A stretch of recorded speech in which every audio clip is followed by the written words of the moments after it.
El reino de Dios y los dos siglos hemos denominado a toda esta parte que corresponde al reino. El reino de Dios y los dos siglos. Es bien importante hacer la distinción acerca del reino y acerca de los dos siglos, como lo presenta la Escritura.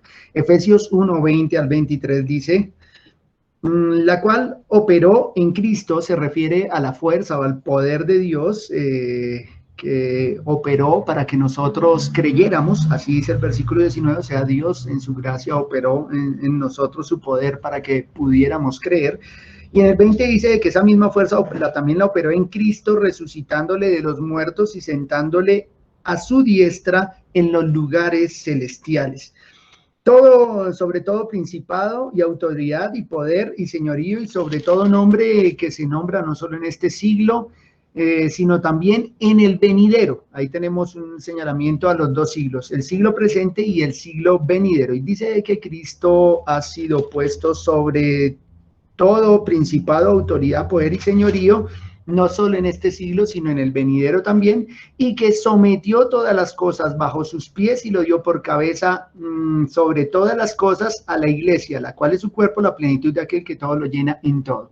De acá hemos partido nosotros nuestro estudio del reino y los dos siglos, señalando de que este texto nos muestra con detalle cómo Cristo ya se encuentra reinando y no añade de que su ámbito de reinado o su esfera de reinado sea únicamente la iglesia, sino que añade este texto de que todo principado, toda potestad, todo señorío, toda autoridad ha sido puesta debajo de sus pies. El Señor le ha concedido el reino.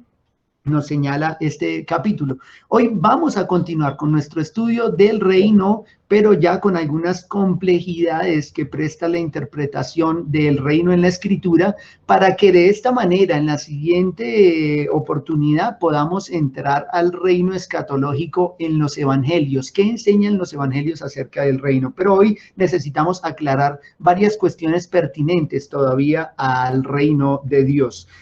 Oramos y continuamos. Dios y Padre, te ruego, Señor, por tu pueblo en esta hora, para que tú les des, Señor, el poder estar muy atentos a tu palabra, muy atentos también, abriendo sus Biblias y escudriñando los textos, pero también que me ayudes a mí en mi concentración, también en el poder estar muy atento a tu palabra, y evita, Señor, que de mis palabras, de mis palabras salgan cosas que no están en la tuya, Señor. Que en mi boca, Señor, haya un acuerdo con lo que tú, Señor, has demandado ya en tu palabra. Te lo rogamos hoy en Cristo Jesús. Amén. Pues bien, mis hermanos, rápidamente, nosotros habíamos dicho de que toda la historia humana, desde Adán hasta la venida de nuestro Señor Jesucristo, la segunda venida de Cristo, se puede dividir en dos, de acuerdo como lo divide la Escritura, el siglo presente y el siglo venidero. Lo acabamos de ver ahí en el versículo 21 de Efesios, de que Cristo ha recibido dominio no solo en este siglo, sino también en el venidero. Pero que ese siglo presente y venidero estaba dividido con la segunda venida de Cristo, lo cual nos disponemos a ir paso a paso, pero llegar a mirar de que esta segunda venida de Cristo corresponde también por lo menos a estos otros 10 eventos. El mismo día, el día final o el día postrero, el arrebatamiento de la iglesia, que también se le ha llamado así, la resurrección corporal de los santos y también de los impíos el mismo día, no dos resurrecciones, no tres resurrecciones, una sola el mismo día para juicio y también para, o sea, unos para condenación, otros para salvación. El mismo día separará las ovejas de los cabritos. El mismo día, el gran día del juicio final, la muerte será destruida, el pecado será destruido, Satanás será destruido, la tierra será quemada y deshecha, la creación de nuevos cielos y nueva tierra será en esa segunda venida de Cristo que divide el siglo presente y el venidero, y el establecimiento del reino eterno de Cristo, que también se refiere a este siglo venidero. Entonces, como ustedes pueden darse en cuenta, tenemos mucho todavía que recorrer. Estuvimos hablando del traslape de este siglo presente y el siglo venidero, o lo que le han llamado en la teología ya, pero todavía no. Vimos de que, por decirlo así, este siglo presente inicia, o el dominio de Satanás, que es el siglo presente, ese dominio que señala la Escritura, ha sido puesto desde la caída y que ese siglo presente está dividido por la primera venida de Cristo y su muerte en la cruz, lo cual también dividió el antiguo y nuevo pacto, las tablas de la ley escritas en piedra y ahora la ley de Dios en nuestros corazones, que es el nuevo pacto, como lo señala el profeta Jeremías, que la llegada de Cristo es también la llegada del reino de Dios, y que en este periodo, desde que Cristo vino hasta que vuelva por segunda vez, estamos hablando ya de la iglesia como el pueblo del reino, y que el reino ya ha sido inaugurado, pero solo hasta su segunda venida, que es esta línea verde que desciende ahí, hasta la parucía, nosotros podremos estar hablando ya de que ha llegado el siglo venidero o la consumación del reino, por llamarlo también de esa manera. Ahora, estuvimos comparando el reino escatológico en el pacto, en los profetas, en su cumplimiento y en su consumación final, como 4 periodos, por llamarlo de esta manera. Primero, cómo le fue anunciado a Moisés, pero también le fue anunciado a David, cómo les he señalado este rey, este hijo de David, que vendría, el mismo que los profetas anunciaron, el mismo que el Nuevo Testamento señala que ya vino y que el reino ha iniciado. En particular, creo que este texto de Lucas 17, 20 y 21 es muy claro en decir de que el reino ya está presente, lo dice nuestro Señor Jesucristo. Y vimos cómo el reino no sería destruido, cómo no sería entregado a otro pueblo, porque Dios o el Señor siempre ha tenido un pueblo, el pueblo del reino, los de la fe, los hijos de Abraham también desde el principio, cómo el reino de Cristo consumiría a todos los reinos, y finalmente vimos cómo en el anuncio de Cristo vendría este rey eterno, Lucas 1:33. Y pues un solo texto que tomamos para la consumación final del reino. Igual hoy vamos a ampliar un poquito ese último concepto. Ahora, señalamos solo esto para hacer una interpretación de Daniel en 2:44 y poder compararlo con el cumplimiento en el Nuevo Testamento. Hoy tenemos, mis hermanos, acá una vista panorámica a la palabra reino en la Biblia, una vista panorámica. Y cuando digo panorámica, no es que vamos a hacer un estudio muy detallado de la palabra, y no es que vayamos a hacer un estudio gramatical tampoco acerca de lo que es el reino, no, sino que vamos a verlo de manera sencilla. Digo yo de manera sencilla porque he estado buscando la manera de poder explicarlo de forma sencilla sin irnos a tantas complejidades. Entonces, empecemos por lo primero. El reino de Dios es eterno. Empecemos por ahí. Cuando hablamos del reino de Dios, estamos hablando de un reino que es eterno, un reino que siempre ha sido, un reino que siempre ha estado. Y en la semana anterior alguien me preguntaba que a qué se refería precisamente la Biblia cuando habla de reino, de qué estamos hablando, o a qué se refería Cristo, por ejemplo, cuando señala el reino, la llegada del reino, de qué estamos hablando como tal. Entonces, estas pautas del día de hoy nos van a ayudar a comprender mejor el reino de Dios. Iniciamos diciendo de que el reino es eterno. Veamos estos dos textos de manera sencilla. Salmos 45, 6 nos dice de la siguiente manera. El Salmo, vamos primero a Salmos capítulo 45. Creo que ustedes lo han leído muchas veces. Nosotros acostumbramos a leer salmos de manera devocional. Seguramente lo han leído. Tu trono, cuando dice tu trono, es tu reinado, tu gobierno, tu dominio, oh Dios, es eterno. Ténganlo presente porque esto trae sus complejidades ahora. Tu trono, oh Dios, es eterno. Y añade, y para siempre. Cetro de justicia es el cetro de tu reino. Importante acá resaltar esta palabra que es eterno y obvio que es para siempre. Estamos hablando exactamente de lo mismo. Tenemos otro salmo que es el que he señalado también ahí en la diapositiva. Se los presento. Salmo 93, 1 y 2 dice de la siguiente manera también. Salmo 93, 1 y 2. Jehová reina se vistió de magnificencia. Jehová se vistió, se ciñó de poder. Afirmó también el mundo y no se moverá. Firme es tu trono desde entonces. Tú eres eternamente. Acá está hablando precisamente de la majestad de Dios. Cuando hablamos de la majestad, estamos hablando del más grande, de la grandeza de Dios. Cuando señalamos majestad, estamos hablando de grandeza. La palabra majestad es precisamente eso. Cuando hablamos de la grandeza de nuestro Dios, en este texto, por ejemplo, se inicia hablando de que Él reina, pero esta palabra reina está confrontada o está señalada de esta manera. Él se ciñó de poder, y cuando dice se ciñó de poder es que afirmó al mundo y que el mundo no se moverá, y que desde entonces, desde que Él estableció este mundo, Él está reinando. No es que precisamente sea desde ese preciso instante, Él eternamente ha sido el rey. Pero acá el texto nos señala de que su trono es firme desde los días de la creación. Y añade, tú eres eternamente. Por lo tanto, cuando estamos hablando nosotros del señorío, de la grandeza o del reino de Dios, con claridad señalamos, como dice este texto, o como decía el 45:6, que el gobierno o el dominio de Dios es eterno. Dios nunca ha dejado de reinar. Él siempre ha sido el rey. Él nunca ha perdido el poder. Él no ha perdido el control de lo más mínimo de lo que ocurre en este planeta y en el universo entero. Ahora,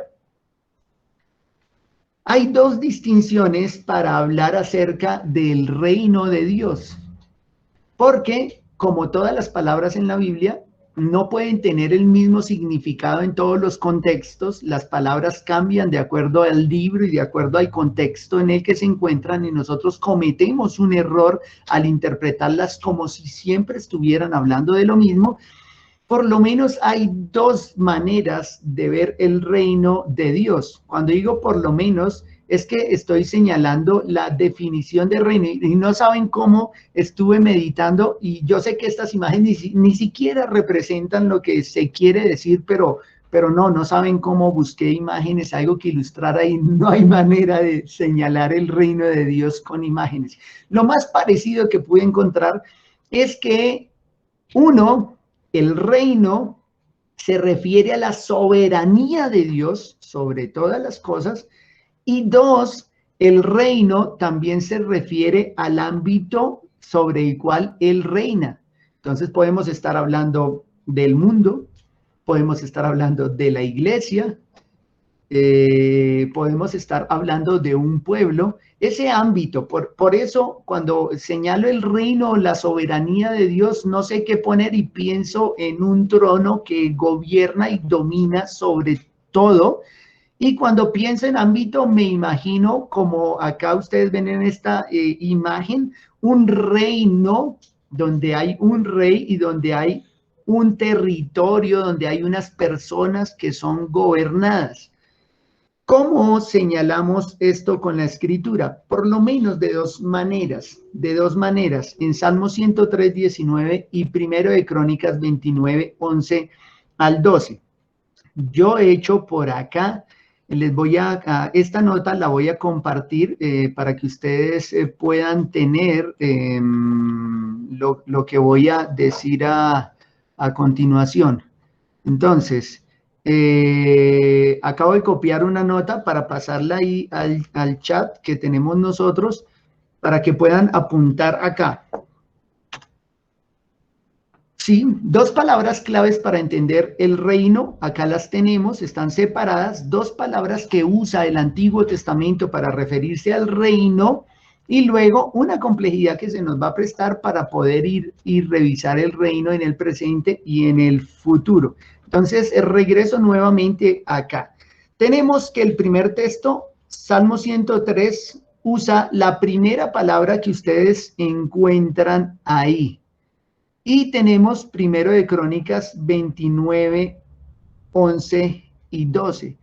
Revisémoslo, porque una palabra refiere a soberanía y la otra palabra refiere a ámbito. Si ustedes miran, acá en el chat les acabo de dejar que la palabra manlaka, siempre en el Antiguo Testamento, donde está esa palabra, se refiere al Estado o a la nación o al reinado o al reino, como en Primero de Crónicas, y Malkut a gobierno, dominio, reinado, reino, pero fíjense que ya no se refiere a un ámbito, sino se refiere a la soberanía o al dominio que Dios tiene sobre todas las cosas.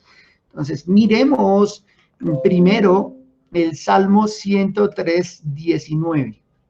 Salmo 103, 19. Busquen en sus Biblias también, es importante que tengan ustedes este apunte, que revisen ustedes sus Biblias. Salmos capítulo 103, acá lo tenemos, versículo 19, dice así: Jehová estableció en los cielos su trono, y su reino domina sobre todos. Jehová estableció en los cielos su trono y su reino.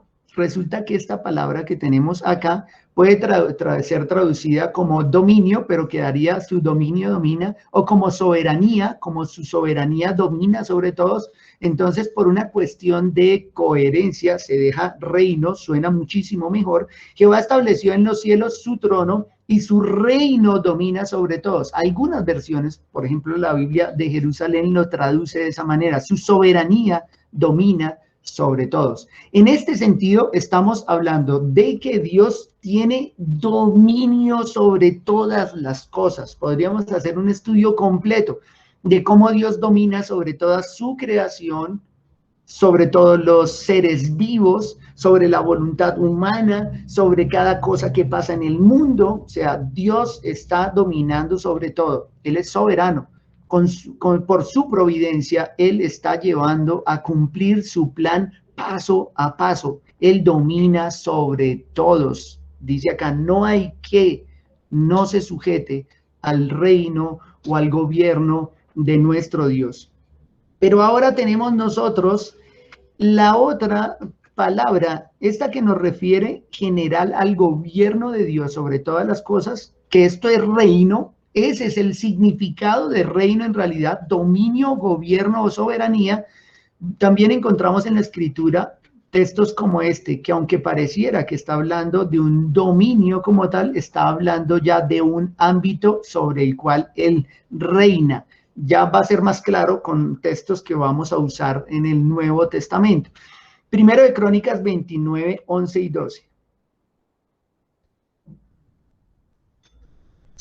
Vamos para Primero de Crónicas, capítulo 29, versículos 11 y 12, dice así: Tuya es, oh Jehová, la magnificencia. Vuelve y usa la misma palabra que estaba en el Salmo, quiero que la recuerden, esto señala que es el más grande.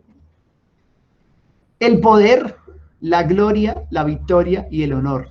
Porque todas las cosas que están en los cielos y en la tierra son tuyas. Entonces, tengan atención, ¿por qué razón es el rey? Pues porque todo lo que está en el cielo y en la tierra le pertenece, y como todo le pertenece, por eso Él es el rey.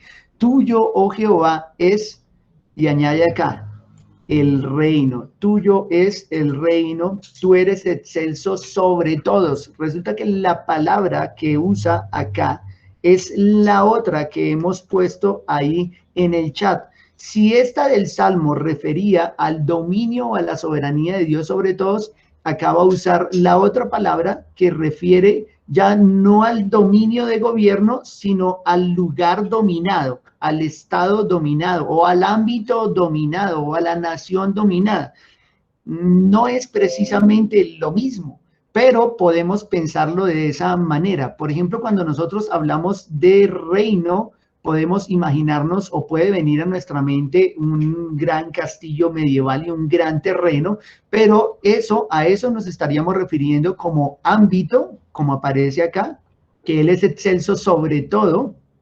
y en el otro sentido nos estaríamos refiriendo al rey que está sobre todo, al poder que tiene el rey sobre todas las cosas. Ese es su reino, ese es su dominio, esa es su soberanía. Dice, tuyo, oh Jehová, es el reino y tú eres excelso sobre todos. Las riquezas y la gloria proceden de ti y tú dominas sobre todo. En tu mano está la fuerza y el poder, y en tu mano el hacer grande y el dar poder a todos. Claro, claro que es de esta manera porque como todo le pertenece a él y él gobierna sobre todo ámbito, en ese sentido podemos decir nosotros entonces de que él en todos los ámbitos puede dar y quitar porque todo le pertenece a él. Puede parecer muy similar, pero no es precisamente lo mismo. Uno refiere al control que tiene Dios sobre todas las cosas y lo otro refiere a todo lo controlado por el Señor. Quiere decir de que una y otra vez la Biblia va a estar tratándolo de esa manera. A veces se va a referir a reino como el control y el dominio que el Señor tiene sobre todas las cosas, por ejemplo, como en Efesios, el capítulo 1, el que hemos leído, o como en el caso de hablar del reino como la iglesia, hablar del reino como la salvación, hablar del reino como entrar a ser parte de este pueblo, como aparece en varios textos del Nuevo Testamento.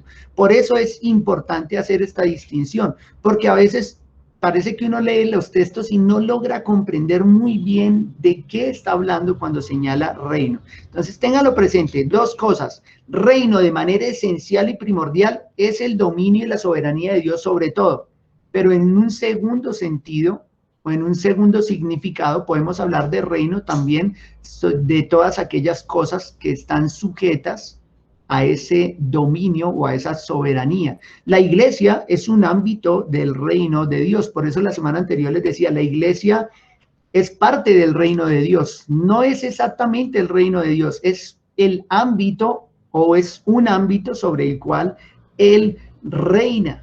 Es un ámbito sobre el cual Él reina. Pero resulta que Dios no solo reina sobre la iglesia y nosotros precisamente iniciamos con este texto de Efesios para ver de que a Cristo le ha sido entregado el reino sobre todo dominio, sobre toda potestad, sobre todo principado, sobre todo nombre que se nombra, lo que indica que esos son ámbitos del reino de Cristo o de la soberanía de Cristo. Hay un texto que puede ser paralelo del de Efesios capítulo 1, 20 al 23, y es la predicación que va a dar Pedro en Hechos capítulo 2. En Hechos capítulo 2 casi siempre estamos pensando en el Pentecostés, pero no vemos el sermón de Pedro y todo lo que dice Pedro acerca de Cristo en ese sermón. Acá en el versículo 29 hasta el 36 va a decir lo siguiente, escuchen, varones hermanos, se os puede decir libremente del patriarca David, que murió y fue sepultado, y su sepulcro está con nosotros hasta el día de hoy. Pero siendo profeta, fíjense que señala a David como profeta, estamos hablando de David, el rey, algunas profecías de parte de David, siendo profeta y sabiendo que con juramento Dios le había jurado que de su descendencia en cuanto a la carne levantaría al Cristo. Recuerden que esta es la promesa del reino que se le hace a David, es el pacto con David que levantaría en cuanto a la carne al Cristo para que se sentase en su trono. Ahora, claro que los judíos están viendo el trono como el trono de Jerusalén, un trono completamente terrenal. Pero seguramente ustedes también recuerdan las palabras de Cristo cuando está siendo juzgado, que dice que si su reino fuera de este mundo, o sea, si fuera terrenal, sus súbditos le estarían protegiendo, pero no estaban. O sea, no es un trono terrenal únicamente, no se refería únicamente a ese trono terrenal de David, sino que el ámbito se extiende mucho más allá. Dice acá, viéndolo antes, habló de la resurrección de Cristo, o sea, David, el profeta, recordando esta promesa que recibió de Dios, dice, viéndolo antes, viéndolo, o sea, como a una persona, viéndolo antes, habló de la resurrección de Cristo, que su alma no fue dejada en el Hades, ni su carne vio corrupción. Saben ustedes que esto hace parte de un salmo y que tiene casi 1000 años antes de Cristo. Pero el profeta David, o nosotros siempre llamamos el rey David, está viendo de que esta promesa se cumple en su hijo, que sería en cuanto a la carne descendiente, que se sentaría en su trono, y lo señala como aquel que había de resucitar. Pero pues, ¿por qué estamos hablando de la resurrección? ¿Sería que David solo estaba pensando en un rey terrenal, uno que se sentaría en su trono en Jerusalén?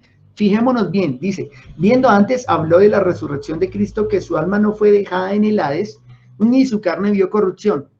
A este Jesús resucitó Dios, de lo cual todos nosotros somos testigos. Así que, exaltado por la diestra de Dios y habiendo recibido del Padre la promesa del Espíritu Santo, ha derramado esto que vosotros veis y oís. Ahora, añade, porque David no subió a los cielos, pero él mismo dice, dijo el Señor a mi Señor, siéntate a mi diestra, que esto es precisamente el mismo texto que está citando Efesios para referirse a Cristo ya sentado en el trono, reinando sobre todo dominio. Dice, dijo el Señor a mi Señor, siéntate a mi diestra, hasta que ponga a tus enemigos por estrado de tus pies.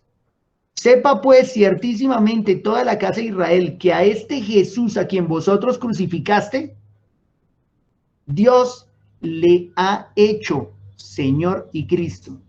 Le ha hecho es que ya lo hizo Señor. Y cuando hablamos acá de Señor, estamos hablando de la palabra curios. Curios es soberano, curios es amo, curios es dueño, curios es quien gobierna, curios es el que tiene dominio, curios se puede también ver como rey.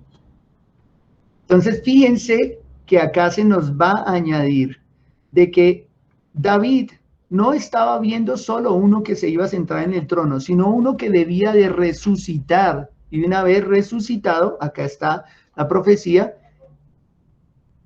Dios pondría todo por estrado de sus pies. Y acá dice Pedro, Dios ya le hizo Señor y Cristo. Quiere decir que Cristo ya está reinando. La pregunta que ya nos seguramente empieza a suscitarse en nuestra mente, más cuando hemos planteado de que el reino es eterno, que el reino de nuestro Señor es eterno desde siempre, desde que fundó la tierra, Él ha reinado, de que está sobre todas las cosas, es soberano sobre todo, y que además de eso, no hay ámbito que no esté debajo de sus pies, sino que Él es Señor de todo. Empezamos a pensar entonces en ese reino escatológico y qué de aquello que nos han dicho de que Él vendría a reinar. ¿Qué de aquello que nos han hablado a nosotros, por ejemplo, del milenio?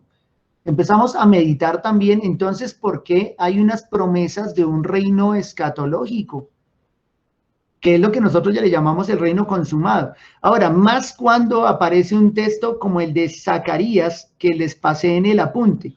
Miremos el apunte de Zacarías capítulo 14. Zacarías, vayamos al libro de Zacarías, por favor.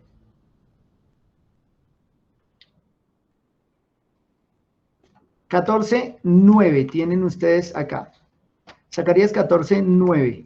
Dice así, y Jehová será rey sobre toda la tierra. ¿Será? Pero luego ya no nos dijo que Él es excelso sobre todo, que Él tiene el dominio de todas las cosas. Jehová será rey sobre toda la tierra. En aquel día Jehová será uno y uno su nombre. Si las cosas son así, debiéramos precisamente preguntarnos lo que ustedes tienen acá al lado derecho de su pantalla. Si Dios siempre ha reinado o su reino es eterno, como acabamos de ver, ¿cómo podemos hablar de un reino futuro o escatológico? Si ya está reinando, si Cristo ya es el rey, ¿cómo podemos hablar de ese reino escatológico? Fíjense que ahí hay una complejidad y las personas al interpretar o al hablar acerca del reino por lo general tienden a obviar estas distinciones que se encuentran en la Escritura. Evidentemente Dios es el Rey, lo ha sido desde el principio, está dominando sobre todo, no hay algo que no esté debajo de su control, y ahora Cristo ha sido sentado a la diestra de Dios después de que ascendió, que resucitó y ascendió a los cielos, y todo dominio y todo nombre que se nombra está también bajo su potestad. Entonces nos preguntamos, ¿cómo así entonces que va a venir a reinar? Por este tipo de cosas es que las interpretaciones escatológicas se han hecho tan diversas, y precisamente por eso hemos llamado ya desde hace 2 semanas a esto el reino escatológico y los 2 siglos, la necesidad de poder comprender ese esquema que ya habíamos desarrollado diapositivas anteriores acerca de cómo el reino ha llegado con Cristo, pero cómo el reino necesita ser consumado todavía, de que Cristo ya está reinando, pero que esperamos su segunda venida para que todos, absolutamente todos, doblen su rodilla ante Cristo el Señor.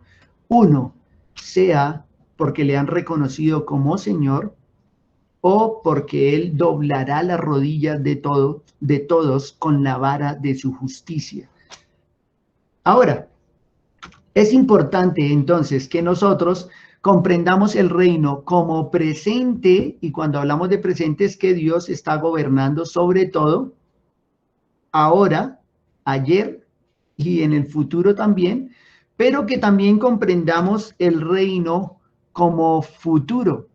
Y cuando hablamos de futuro no es que ahora no esté gobernando y que ahora el ámbito del reino no esté únicamente en la iglesia, sino también en los inconversos, sino que se refiere, este reino futuro del que vamos a estar hablando, se refiere a la consumación final del reino, donde todos serán sujetados a Cristo, donde todo enemigo será destruido, donde ya no habrá uno que se rebele contra Cristo, aunque siga estando bajo su dominio y su soberanía, porque todos están bajo su soberanía, pero hay algunos ámbitos que no quieren sujetarse a Cristo, aunque bajo su soberanía están, bajo el dominio de Dios se encuentran.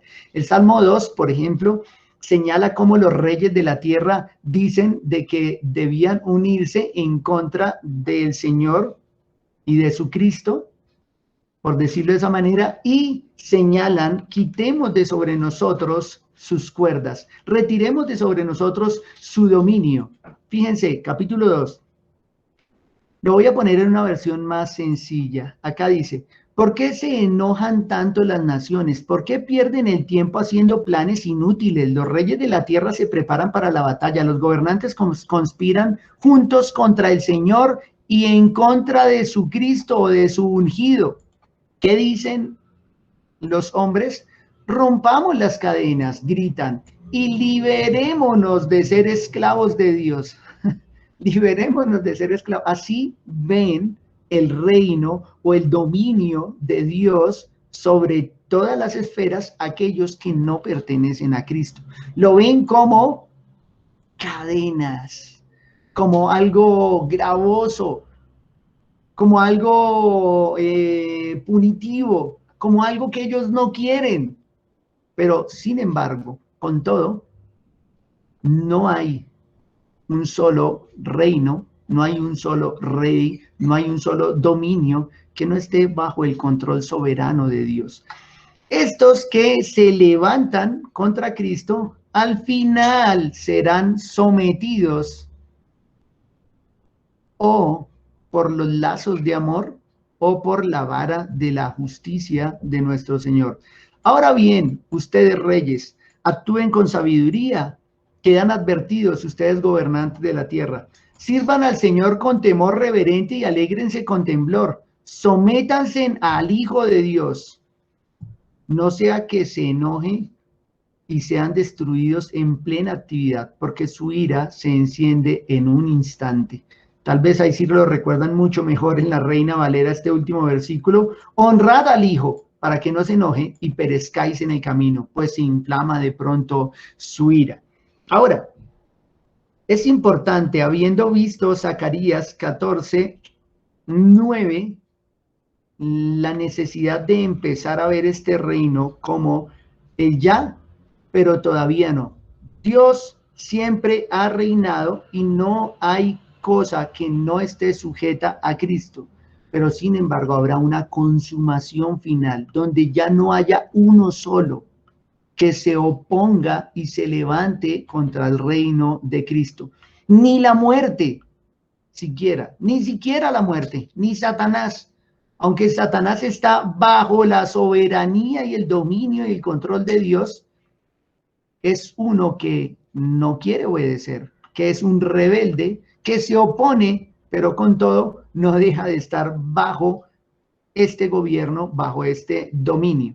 Entonces, revisemos, por ejemplo, nosotros ya hemos visto Lucas 16:16 la semana pasada, que nos señalaba cómo el reino se refiere a la salvación también. Ese es un ámbito del reino de Dios. Los salvados han sido sacados de la potestad de Satanás y ahora se encuentran en el reino de Cristo. Colosenses, capítulo 1, versículo 13. Dice, leamos el 12, con gozo dando gracias al Padre que nos hizo aptos para participar de la herencia de los santos en luz, el cual nos ha librado de la potestad de las tinieblas. Está hablando con creyentes, ya no estamos bajo la potestad de las tinieblas, o sea, Satanás ya no tiene dominio y control sobre nosotros, y más bien hemos sido trasladados al reino de su amado Hijo. Esto de que somos trasladados al reino de su amado Hijo señala de que el reino ya está presente. Empiécenlo también a ver de esa manera. El reino ya está, Cristo ya está reinando. Y acá cuando se refiere al reino de su amado Hijo, acá puede estar señalando las dos cosas. Puede estar señalando de que Cristo tiene el dominio sobre todas las cosas y no hay principado, no hay potestad, no hay nombre que se nombre que no esté sujeto a Cristo, pero también puede estar refiriendo al ámbito o a uno de los ámbitos sobre los que gobierna Cristo, que es la iglesia. Por eso vimos Efesios, donde señala que Cristo no solo es la cabeza gobernante del mundo, sino que además es la cabeza orgánica de la iglesia. Acá podemos estar hablando precisamente de la iglesia de Cristo o el reino de Cristo, o podemos verlo también como la soberanía de Cristo sobre todas las cosas. Fuimos sacados de esa potestad, ahora nos encontramos bajo el dominio y control de Cristo o bajo el reino de Cristo, que podría ser el ámbito de la iglesia.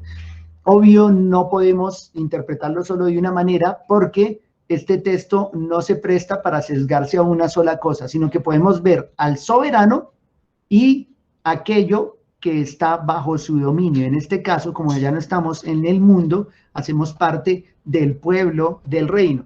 Pero fíjense cómo el reino es presentado acá como ya presente, pero no solamente el reino o el ámbito del reino de Cristo es solo la iglesia o los salvados, porque nosotros tenemos un ejemplo, por ejemplo, como el de Mateo capítulo 13, vayamos a Mateo capítulo 13, versículo 41, vamos a bajar bien este capítulo, Mateo 13, 41, estaba explicando la parábola de la cizaña, y yo creo que ustedes ya lo recuerdan. Sí, la parábola de la cizaña. Dice así, de pronto alguien o algún niño no la conoce, por eso doy lectura, para no obviar y pensar que todos lo han hecho. Entonces, despedida la gente, entró Jesús en la casa y acercándose a sus discípulos le dijeron, explícanos la parábola de la cizaña del campo. Respondiendo él, les dijo, el que siembra la buena semilla es el Hijo del Hombre. Ya saben ustedes que se refiere a Cristo. El campo es el mundo. La buena semilla son los hijos del reino. Acá señala de que los hijos del reino son la buena semilla y las cizañas son los hijos del malo. Ya saben ustedes que se refiere a Satanás. O sea, sí, hay unos hijos de Satanás. El mismo Cristo le va a decir a los judíos que el que no hace las obras de Abraham no es hijo de Abraham, sino que ellos eran más bien hijos de vuestro padre el diablo. Así les dijo en Juan capítulo 8. Entonces, sí, hay unos que no son hijos de Dios, sino que son atribuidos como hijos de el malo, dice acá. El enemigo que la sembró es el diablo. La ciega es el fin del siglo. Escuchen, la ciega es el fin del siglo. Y los segadores son los ángeles. De manera que como se arranca la cizaña y se quema en el fuego, así será el fin de este siglo. Como las cizañas son aquellos hijos del malo, las cizañas son los hijos del malo, recuérdenlo. Entonces acá está diciendo de que así la cizaña se arranca y se quema en el fuego, así será el fin de este siglo. Y añade, fíjense que siempre en la parte escatológica va a estar este siglo, el fin de este siglo o el siglo venidero, siempre están presentes. Acá dice, así será el fin de este siglo. Es una figura muy clara de la condenación de aquellos que no pertenecen a Cristo. Pero ahora escuchen lo que dice este versículo 41. Enviará el Hijo del Hombre a sus ángeles y recogerán de su reino a todos los que sirven de tropiezo. Lo voy a señalar todo, pero voy a separar una parte. ¿De a dónde recogerán a los que sirven de tropiezo? Sí, claro que sí. De su reino. De su reino van a arrancar a todos los que sirven de tropiezo, de su reino. Quiere decir que aún bajo su reino se encuentran los hijos del malo. La cizaña también está bajo su reino. Cuando nosotros decimos de que Satanás es el príncipe de este mundo, como lo señala algún texto, o que él tiene el dominio sobre este mundo, sobre los que no pertenecen a Cristo, no estamos diciendo que en realidad Dios no tenga potestad sobre ellos, porque sobre Satanás está Cristo.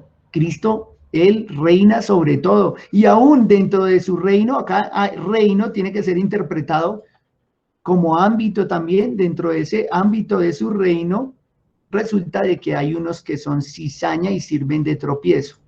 A esos dice de que se van a recoger y los echarán en el horno de fuego, y allí será el lloro y el crujir de dientes. Entonces los justos resplandecerán como el sol en el reino de su Padre. El que tiene oídos para el que tiene oídos para oír, oiga, dice el texto. Además que, escuchen las palabras, ¿no? Nos va a ayudar más adelante.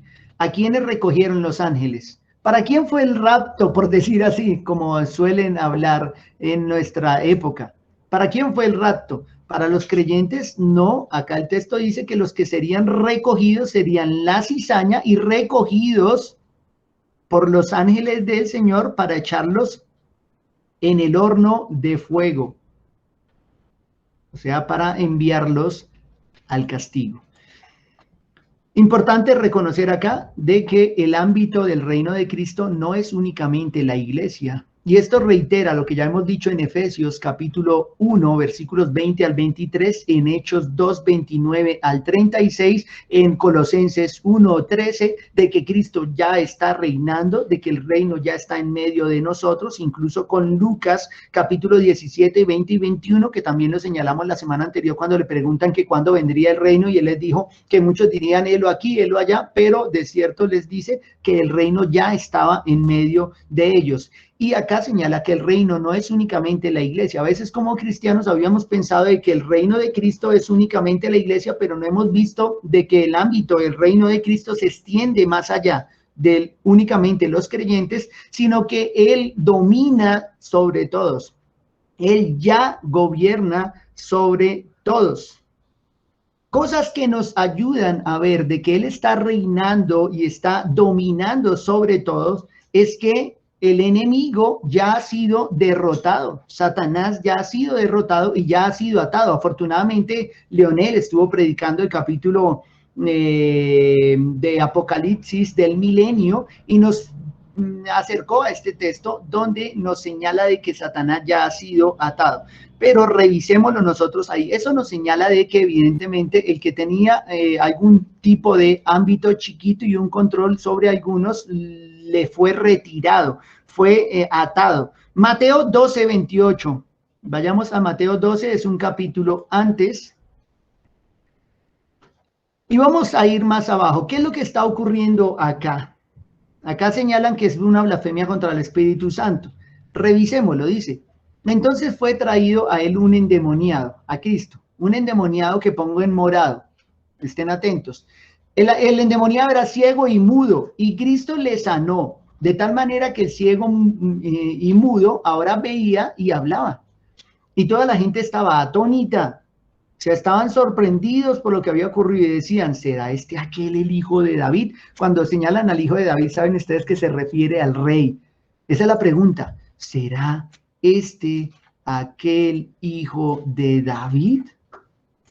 Ahora aparecen unos fariseos.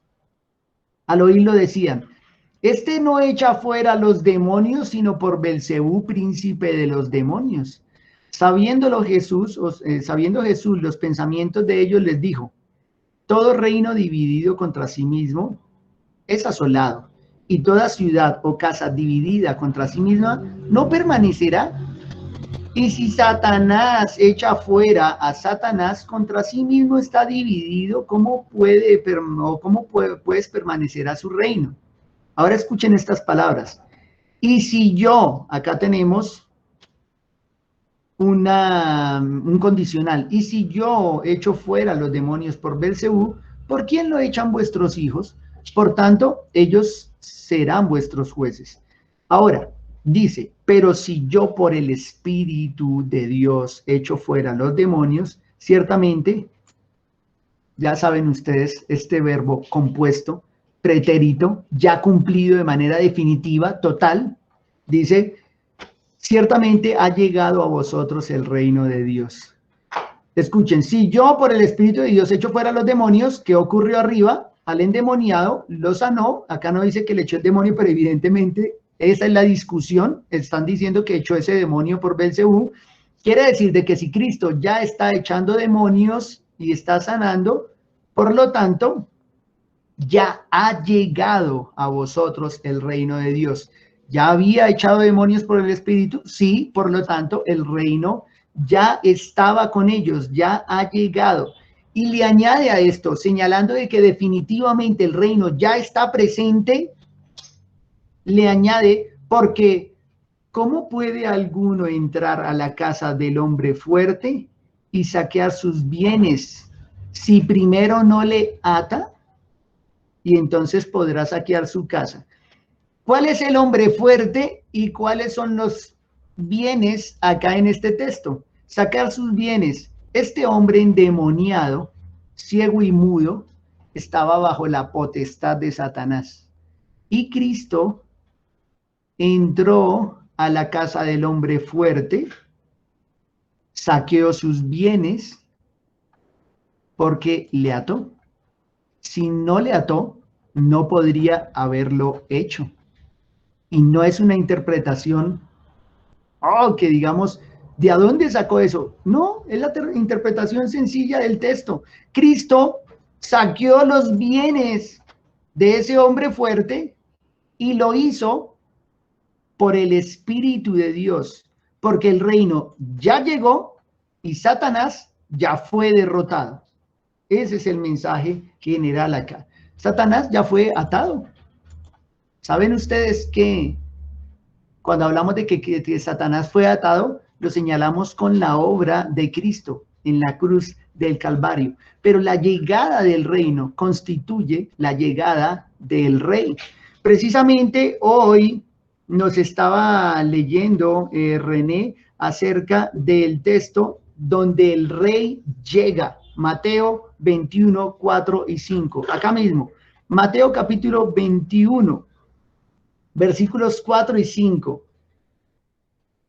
Dice así. Todo esto aconteció para que se cumpliese lo dicho por el profeta cuando dijo, decida la hija de Sión, he aquí, tu rey viene a ti, manso, sentado sobre una asna, sobre un pollino, hijo de animal de carga. ¿De qué estamos hablando? De la entrada triunfal a Jerusalén. Cuando llegó Cristo a Jerusalén, muchos descendieron a recibir a Cristo Y acá el evangelista nos dice de que todo eso había acontecido para que se cumpliese lo que decía aquella profecía en el Antiguo Testamento. Esa profecía la tenemos precisamente en Zacarías 9:9, que dice así: alégrate mucho, hija de Sión, da voces de júbilo, hija de Jerusalén, he aquí tu rey vendrá a ti, justo y salvador, humilde y cabalgando sobre un asno, sobre un pollino, hijo de asna. Esa profecía fue cumplida acá cuando Cristo entró a Jerusalén. Pero fíjense en estas palabras: tu rey viene a ti. Una vez llegado el rey, todo dominio, toda potestad, todas son puestas bajo los pies de Cristo. Satanás fue atado, lo señala Cristo en el texto anterior. Como ustedes pueden ver acá, una y otra vez se nos reitera de que el reino es presente, pero en los minutos que nos quedan, que ya veo que solo me quedan unos 5 minutos, vamos a revisar cómo el reino es escatológico aún. Aunque sabemos de que el reino es eterno, necesitamos ver cómo al final serán consumadas todas las cosas. Revisemos Lucas 21, 27. Lucas capítulo 21. Vamos a revisar solo 2 versículos acá, el 27 y el 31. Dice: entonces verán al Hijo del Hombre que vendrá en una nube con poder y gran gloria. Este texto es el paralelo que tenemos nosotros de Mateo 24, en el texto que nos encontramos de Lucas. Dice que un día verán al Hijo del Hombre que vendrá en una nube con poder y gran gloria, y claro que estamos hablando de la parucía, ¿no? Y en el 31 dice: así también vosotros, cuando veáis que sucedan estas cosas, sabed que está cerca el reino de Dios. Qué expresión tan compleja: sabed que está cerca. ¿Cómo así que está cerca? Luego no venimos hablando ya desde hace 3 semanas de que el reino ya está presente, que el reino ya llegó, que Cristo ya está reinando. ¿Cómo así de que sabed que el reino está cerca? Textos como este nos aclaran y nos señalan de que el reino, aunque ha sido ya establecido, espera una consumación final. Espera una consumación en los últimos días. En el siguiente capítulo, el capítulo 22, versículos 15 al 16, dice así: y les dijo: ¿cuánto he deseado comer con vosotros esta Pascua antes de que padezca? ¿Saben ustedes qué es la última cena, esta expresión? Él está con sus discípulos compartiendo la última Pascua antes de ser entregados, antes de su propia Pascua, antes de él ir como el Cordero Pascual que quita el pecado del mundo y por el cual el pueblo del reino tendría la vida. Y dice acá: les dijo: cuánto he deseado comer con vosotros esta Pascua antes de que padezca, porque os digo que no la comeré más hasta que se cumpla en el reino de Dios. Hasta que se cumpla en el reino de Dios. Mateo, este mismo texto en Mateo capítulo 26, acá está el texto para que ustedes lo busquen ya de manera personal, Mateo 26, 17 al 29. En ese mismo texto dice de que él no comería más la cena de nuevo hasta la venida del reino de Dios, señalando una consumación final. Un texto más y terminamos señalando aquel día de la consumación final del reino de nuestro Señor. Primera a los Corintios capítulo 15. Primera a los Corintios capítulo 15. Fíjense que aunque el reino ha sido eterno, cuando Él siempre ha estado dominando sobre todo, sin embargo hay un momento en que Dios mismo viene y se encarna, Cristo encarnado, y recibe el reino ahora sobre todo dominio, sobre todo principado y sobre toda potestad. Pero hay algunos que se oponen al reino de Cristo, y la consumación final del reino tiene que ver precisamente con que todos aquellos que se oponen sean sometidos bajo el reino de nuestro Dios. En primera a los Corintios 15, versículos 21 en adelante, lo señalan así: por cuanto la muerte entró por un hombre, también por un hombre la resurrección de los muertos. Saben ustedes que la muerte entró por Adán, pero la resurrección vino por Cristo. Porque así como en Adán todos mueren, también en Cristo todos serán vivificados. Ahí está la aclaración. 23. Pero cada uno en su debido orden. Cristo, las primicias, claro. Cristo fue el primero que resucitó para no ver más muerte. Otros resucitaron, resucitó Lázaro, resucitaron otros también cuando se encontraron con Cristo, pero volvieron a probar la muerte, volvieron a morir. Lázaro murió de nuevo. Pero Cristo es las primicias porque Él venció la muerte. Ahora, luego los que son de Cristo, quiere decir de que un día nosotros también resucitaremos, pero acá añade cuándo, en su venida, cosa que vamos a estar profundizando más adelante, lo voy a dejar en rojo porque más adelante vamos a tener que hablar de la venida de Cristo de manera específica. En su venida. Luego el fin, luego de la venida de Cristo y la resurrección, el fin. Qué texto tan claro. Es que no necesitamos ir todavía a los textos muy apocalípticos para comprender los eventos del final. La cosa es así de simple. Cristo viene, resucita a los suyos y es el fin. Pare de contar. No hay más eventos escatológicos. Cuando entregue el reino al Dios y Padre, cuando haya suprimido todo dominio, fíjense lo que estamos señalando acá, suprimir todo dominio, toda autoridad y potencia. Suprimir se refiere a que todo dominio, autoridad y potencia que se opone. Fíjense, porque preciso es que Él reine hasta que haya puesto a todos sus enemigos debajo de sus pies. Y cuando dice todos sus enemigos debajo de sus pies, no quiere decir de que no lo estén. Dios gobierna sobre todo. Lo que está señalando acá es que un día todos aquellos que se han opuesto a Cristo, aún la muerte misma, serán destruidos. Y el postrer enemigo, fíjense, el último enemigo, precisamente por la resurrección, que será destruido, es la muerte. Ahí está. Esto estamos hablando de la consumación del reino. Es la muerte. 27 y 28. Porque todas las cosas las sujetó debajo de sus pies. Y cuando dice que todas las cosas han sido sujetadas a él, claramente exceptúa aquel que sujetó a él todas las cosas, o sea, el Padre.